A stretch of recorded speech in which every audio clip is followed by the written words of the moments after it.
We have a talk with Amber Hilton and Tin Ha of Google Cloud. They will be talking about implementing federated computational governance with metadata-driven automation. Metadata management is a central component for data governance in life sciences. For example, when implementing FAIR principles using open standards such as GFF3. In their talk, they're going to talk about how metadata-driven automation will allow organizations to scale and embed metadata management into daily developer workflows. And then they'll outline an events-driven architecture for metadata-driven automation. A lot of M's there. All right, we will go ahead and get their talk started now. Hi, everyone. Thanks for having us today. This is such an interesting area for discussion, and we're really excited to be a part of it. Since the focus for today is life sciences, we wanted to bring to you some of our work done whilst looking into FAIR data principles and how to achieve some of these by implementing federated computational governance, specifically with metadata-driven automation. My name is Amber, and along with Tin, we work for Google Cloud. We are in the really privileged position to support our customers with a variety of technical challenges and work on opportunities to help them unlock more value from their data. First, I'm going to cover some of the background on FAIR research data and where we see the biggest opportunity for implementing these principles.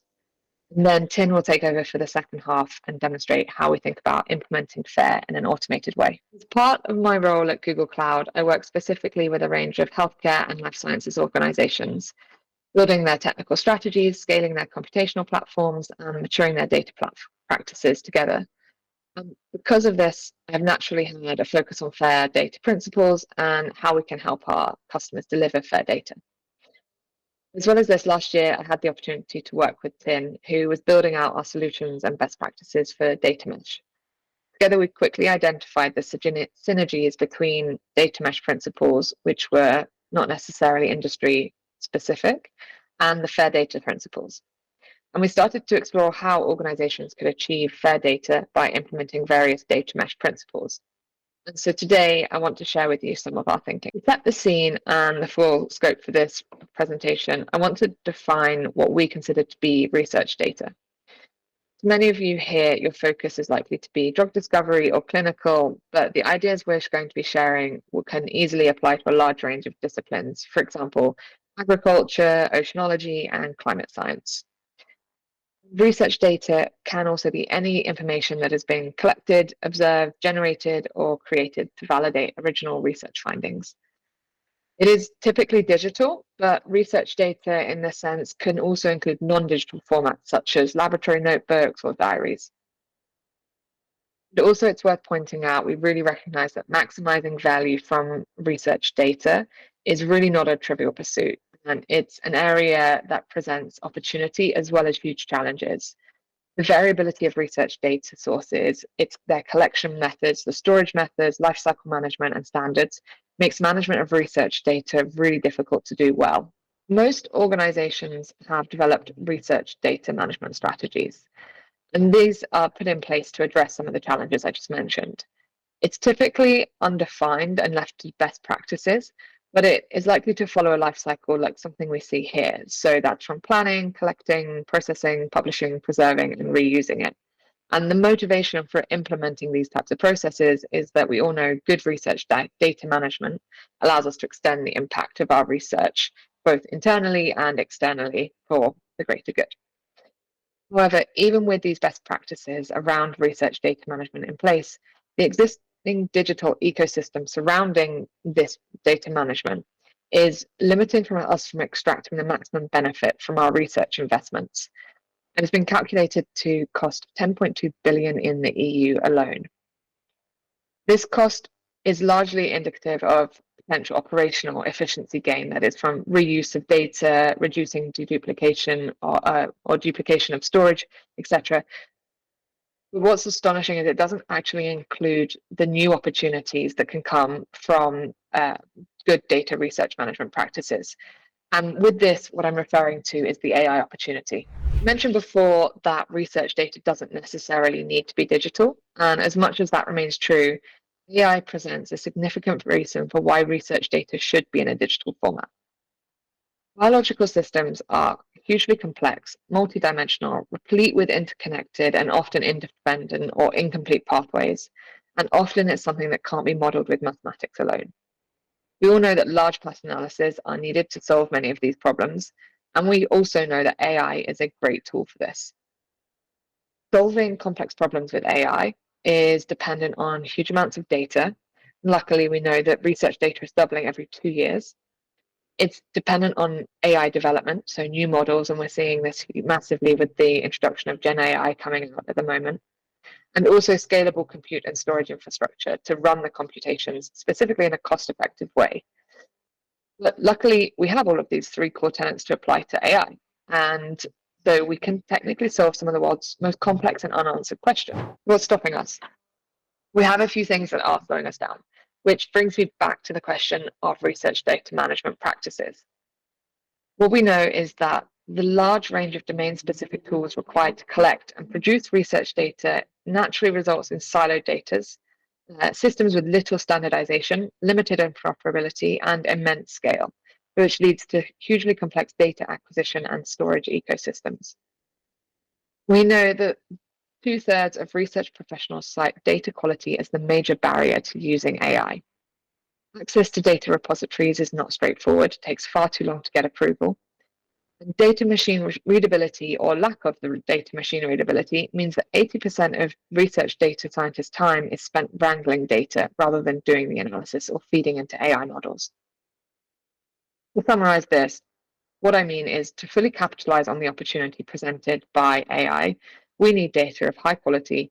It needs to be well described, well structured, properly stored, accessible by machines, and compliant and secure, which leads me on to FAIR. I'm sure many of you have heard about FAIR and are probably implementing it in many different ways. But just in case, the FAIR principles were developed by a consortium of scientists and organizations in 2016 with the intention to improve the management and sharing of research data. FAIR research data are data that are findable, accessible, interoperable, and reusable. The idea is that following the FAIR principles can help make research data more impactful by making it easier for people and machines to find, access, and use research data. The FAIR principles can help accelerate scientific discovery and innovation if adopted correctly.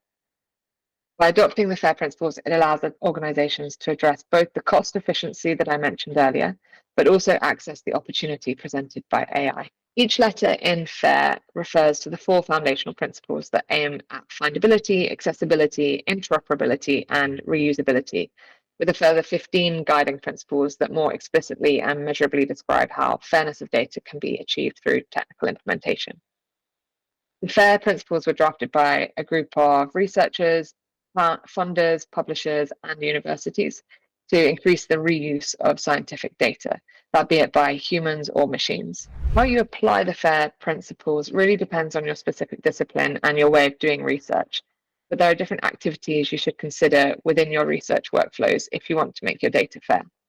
For instance, documenting your data, adding meaningful metadata, choosing appropriate file formats, giving access to the data, and adding a persistent identifier, and finally licensing the data.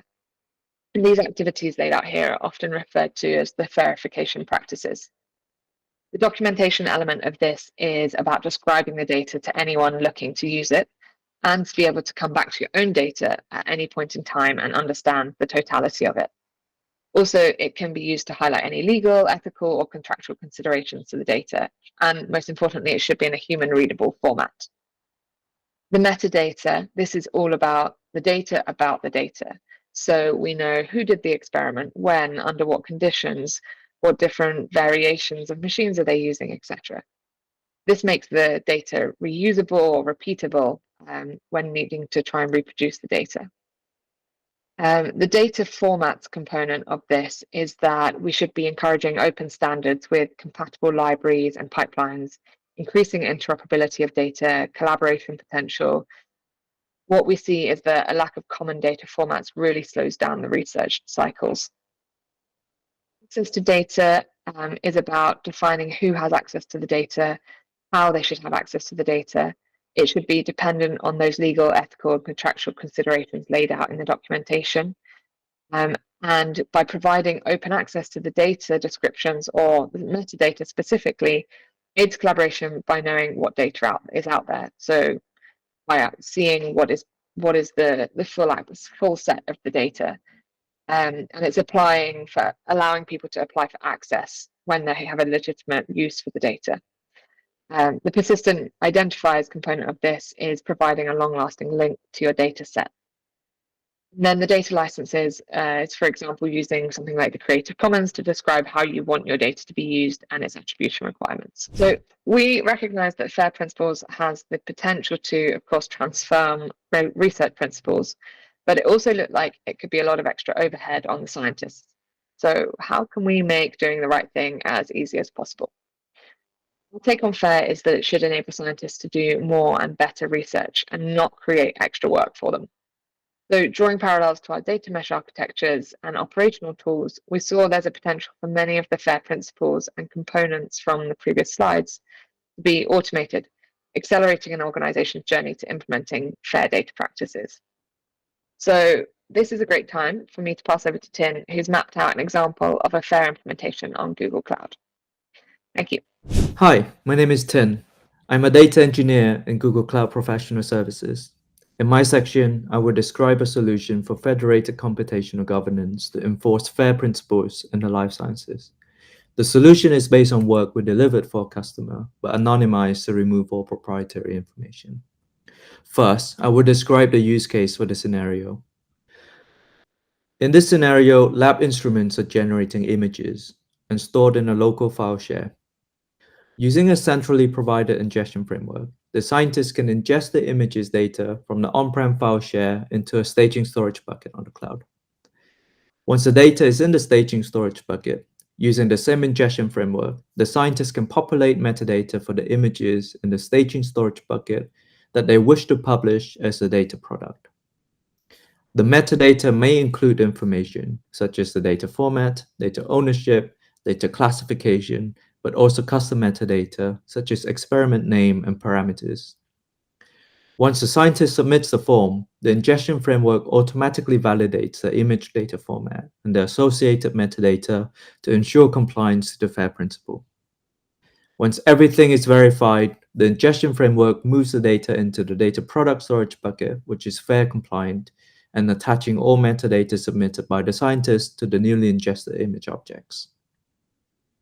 The ingestion framework generates comprehensive audit logs and creates data lineage traces in the data catalog. Data product buckets and objects are given persistent unique identifiers and linked to relevant metadata, such as data licenses. Consumers can easily search and browse available data products in their metadata in the data catalog. Each data product receives a persistent identifier in the data catalog. They can also review the license terms associated with the data product and request access from the same portal. Finally, research data and metadata are accessible and computer readable for both human users as well as data processing pipelines and machine learning. There are a few user personas in the solution. First, we have the data product team on the left, whose responsibility is to publish and maintain data products, as well as the data product metadata. Second, we have the data consumers on the right, who are interested in discovering available data products and consuming them for machine learning purposes. Third, we have a group of data stewards and data governance teams who are responsible for standardizing the metadata schema, the processes for managing the lifecycle of both the data products and the metadata associated with it, as well as how metadata can drive governance policies at both the points of data ingestion into the platform, as well as data consumption. Finally, we have the data platform team, whose responsibility is to provide automated processes and self-service workflows to help data users achieve their goals on the platform. To ensure all data on the platform are compliant to the FAIR principles, the platform enforces a number of policies to onboard data products onto the platform. For example, data is ingested into a staging storage location and only moved to the published storage location once sufficient metadata has been provided. Relevant metadata may include file format, documentation, data domain, owners of the data products, security and privacy classifications, as well as relevant data licenses that must be respected when ingested and consuming this data product from the platform. The ingestion framework also verifies that the data conforms to standard data formats, such as TIFF for images or GFF3 for RNA sequencing. For certain data formats, such as TIFF or GFF3, the ingestion framework also extracts relevant metadata from the file format itself and indexes them into a control table, linking the metadata to the object persistent identifier. By providing automated guardrails to ensure data products on the platform conforms to common data format and metadata standards, we can satisfy two principles of FAIR: interoperable and reusable. Using available metadata on the products, such as data classification, data domain, we can also create automated attributes-based access control IAM policies, or ABAC IAM policies, to govern access to these data products. We can also enforce role-based access control on the metadata index table, such that users would only be able to browse metadata for objects that they are entitled to access before they can request access to the data objects itself. All metadata are stored either in a central data catalog or in a central metadata index, ensuring data discoverability and auditability of all metadata changes. These policies ensure the platform satisfy the two other FAIR principles: findable and accessible. Let's take a look at how we automated the metadata standardization procedures in this scenario. First, we work with the data stewards and data governance team to define a standardized metadata taxonomy and schema. This is an illustration of the metadata schema, not what was actually used by the customer. The schema covers information such as storage system, format, the JSON schema of the data is structured, the data product version, the data product status, which is an enum that can have values of draft, review, publish, obsolete, etc. We expect the data products owners to provide the metadata for all of these fields, except for a few fields which are restricted to only centralized processes, which can change. For example, this can be a data product certification status, which can take the value gold, silver, bronze, and automatically assign based on the completeness of the data product metadata, as well as other factors, such as whether the data product is considered an authoritative source, etc. On the left, we have the data product team who are responsible for both uploading data as well as submitting the data product metadata using the standardized schema defined by the data governance team. Finally, the data platform team builds automation workflows that automatically triggers on any changes to the data product metadata to verify the content of the metadata template against the schema and performs other checks before adding the certification status to the data product metadata. The metadata is automatically indexed in the data catalog, so both the data product teams can check the verification status of the data products, and consumers can browse available data products metadata with confidence that this metadata is governed and trustworthy. In this case study, we use an events-driven architecture involving Cloud PubSub for messaging and Cloud Function for the automated verification checks. Other clouds have similar cloud services. Using events-driven architecture, we have loose coupling between the events producer and the events consumer, such that the same workflow can react to different upstream events, and different workflows can be developed in parallel by different team members in the team. This also simplifies real-time auditing and alerting for all metadata changes.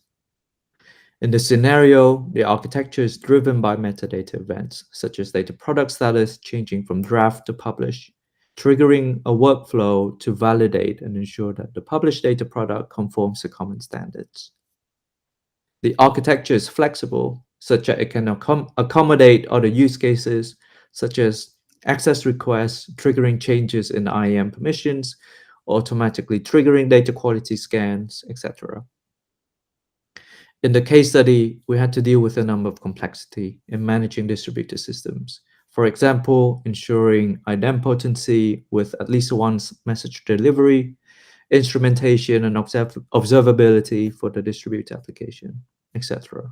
Or the challenges for the solution involves the people and process side of technological change. For example, how to define the metadata taxonomy, how to get people to adopt the new processes. At Google, we've recently published the Data Card Playbook, providing comprehensive best practices for driving data documentation initiative in the organization, covering both an example metadata template, cloud-agnostic technical enablers, as well as workshop plans to engage with stakeholders to drive completion of data documentation. So what are data cards? In short, data cards summarize critical information about data sets that help people make informed decisions about how data is used in machine learning systems for product, policy, and research. They are important in driving awareness of transparency and ethical consideration when curating and consuming data for research purposes. This is increasingly important today as machine learning models are becoming so sophisticated that the majority of enhancement in results are coming from curating better data sets rather than curating better model architectures. You can see an example data card on the right for a data set that we publish. As you can see, the data card covers information such as how the dataset was collected and curated, any filtering criteria that was applied, how it was labeled and validated. Data cards make explicit and tacit information about datasets readily accessible, understandable, and actionable, so that when data is used in models and products, it's well-informed and thoughtful. Data cards also provide details which might be hard to glean from the data card directly. Data cards provide a very important building block for transparent and ethical consideration of datasets when used in machine learning. The data card can communicate intended and unintended use cases for a dataset and signal possible caveats of using the dataset. In short, data card help the users make informed decisions on using the dataset. I highly recommend checking out the Data Card Playbook, which is completely open source and technology agnostic. This is the end of my presentation. Thank you for your time. Thank you so much for your talk. That was really interesting information and how it connected to the last talk with Alexander and talking about the federated computational governance. I was curious, how might federated computational governance approach help with the case studies we heard today? Did you hear any places where you thought this might be a great approach for some of the folks who presented? One thing that I didn't mention is the case study was designed in a data mesh environment where we were working with the central platform team to build a self-service research environment for distributed scientists across the organization to use in order to accelerate research, in this case specifically for drug development. And a key requirement for the platform is computational governance. So governance, the customer wanted to move away from manual and ad hoc paper-based process to computational policies being validated continuously as data is being ingested into the platform. Some of the principles of the customer was that all data on the platform must conform to certain minimum standards. For example, respecting data licenses of the source systems. So yeah, I think it was designed for federated computational governance. Sorry, I took a bit of a long answer, but and the interesting thing that I would say is the approach that we presented can be adopted outside of data mesh. So if you had a centralized data warehouse or data lake, you can still use the same approach. And at some point, when you're ready to federate ownership, it will also work in a data mesh setting. Yeah, are there typical hurdles and challenges that people should be aware of as they get started, or will it be specific to their environments and what they're doing? I think the biggest hurdle is translating the policies into something that can be automated. Sometimes this is a challenge that is still being figured out today by the customer. How do you translate, I guess, legal terms into something that can be, computationally verified is a complex process. So the technical part of being given some metadata and checking whether it matches a certain kind of business logic, that's the easy part. I would say the most difficult part of the computational governance policy is having a really good collaboration across the governance team, the technology team, but also the legal team, to get everybody aligned and get to a point where we can start iterating on the computational policies as quickly as possible. It's very difficult to get to a point where we have something that can get sign off, so to speak, to implement some of the more challenging scenarios. So it's probably best to start, with many of the talks that's been presented before. I've called out with simpler, easier, smaller examples, and then gain trust in with the legal team, with the security team, that everything is working as they expect before we start adopting more complicated or complex scenarios. Are there other good public examples or case studies you've seen where people have been able to do that successfully? Nothing comes to the top of my head. It's challenging. I mean, not everybody can talk about it publicly, or so I'm just curious if you'd seen anything. Not that I can think of. We'll have to build some of those case studies, it sounds like. Yeah. I'm sure they exist. Yeah, but I guess I don't know them, or they haven't been talking about them. Yeah. But yeah, for sure, we should definitely be publishing more information. Well, what are some immediate and long-term benefits that people see from taking this approach? I think that some of them are pretty obvious, but do they see some short-term benefits right away that make them realize, oh yeah, this is a good process and a good workflow for us, and then maybe some long-term benefits that they see after doing this for a period of time? Mm-hmm. That's a good question. I think the long-term benefit is allowing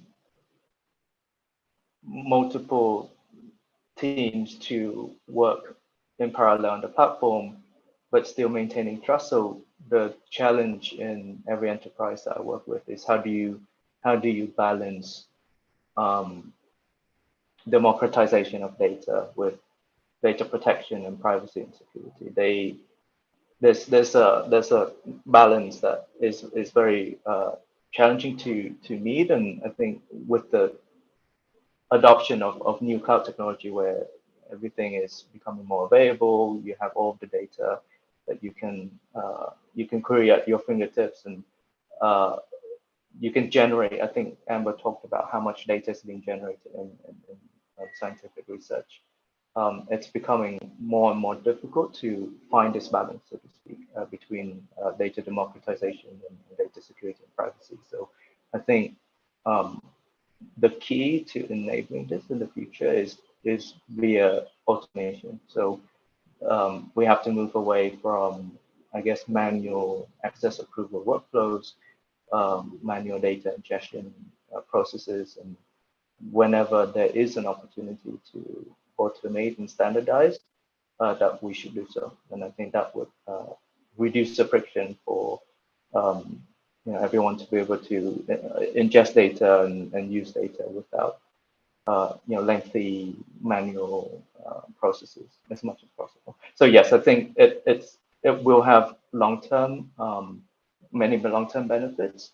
But I guess in the short term, it is a big hurdle to implement all these things, as I kind of alluded to. And there's nothing wrong with standardizing your processes, doing it manually, figuring out something that works, and then at some point, figuring out where are the opportunities for automation and incrementally adding them into the platform, rather than starting off thinking that you need all of the policies automated, because then there's a question of value delivery as well. We need to continuously solve business challenges. We can't let all of these technological hurdles kind of block this. It kind of reminds me of that slide that Amara had in her talk that showed, I think it was Gartner's spectrum about, centralization, decentralization, federated, some of them.